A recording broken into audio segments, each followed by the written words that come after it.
অনেক ঘাত প্রতিঘাত সংঘাত, তারপরে বাধা বিঘ্ন, মামলা মোকদ্দমা আমাদের পার হয়ে আসতে হয়েছে। কালের কণ্ঠ মাল্টিমিডিয়া এক নম্বর দেশের আংশিক নয় পুরুষত্ব, সেটা আমরা পাঠকের কাছে তুলে ধরছি। অনেক চ্যালেঞ্জিং, কারণ সংবাদপত্রকে সবসময় বাধা বিঘ্ন এবং প্রেশার গ্রুপকে যে রক্তচক্ষু সেটাকে উপেক্ষা করে সত্যকে পৌঁছে দিতে হয়। ফলে শুরু যেটা হয়েছিল সেখান থেকে এই পর্যন্ত আসতে অনেক কিন্তু ঘাত প্রতিঘাত সংঘাত, তারপরে বাধা বিঘ্ন, মামলা মোকদ্দমা আমাদের পার হয়ে আসতে হয়েছে। আমরা বস্তুনিষ্ঠতার সঙ্গে আমরা দায়িত্ব পালন করে যাচ্ছি এবং আমাদের যে স্লোগান আংশিক নয় পুরুষত্ব, সেটা আমরা পাঠকের কাছে তুলে ধরছি।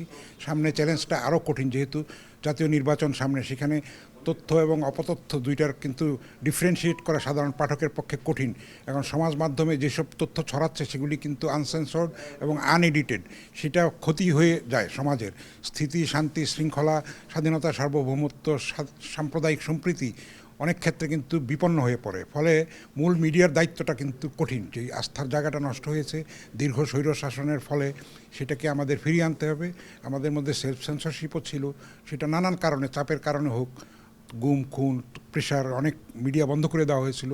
এখন আমরা জুলাই চেতনার যেই উদ্বুদ্ধ হয়ে এই যে রক্তের মাধ্যমে যেই আমাদের পরিবর্তনটা সাধিত হয়েছে, সেটাকে সফল করার জন্য, এটাকে মানে ঘরে ঘরে এটা বাস্তবায়ন করার জন্য আমাদেরকে অনেক দায়িত্বশীলতার পরিচয় দিতে, প্রত্যেকটা মানুষকে ভিতর থেকে বদলাতে হবে গুণগত পরিবর্তনের লক্ষ্যে। রাজনৈতিক দলগুলো পক্ষে এটা এককভাবে সম্ভব না।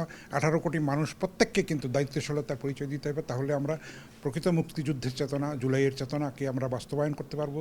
একটা সত্যিকারের প্রগতিশীল কল্যাণমুখী রাষ্ট্র হিসেবে আমরা বাংলাদেশকে গড়ে তুলতে পারবো। মিডিয়া সেখানে অনেক দায়িত্বশীল ভূমিকা পালন করতে হবে। কালের কণ্ঠ অবিচলভাবে সেই সত্যনিষ্ঠার সঙ্গে, বস্তুনিষ্ঠতার সঙ্গে তথ্য আমরা পাঠকের কাছে পৌঁছে দিব।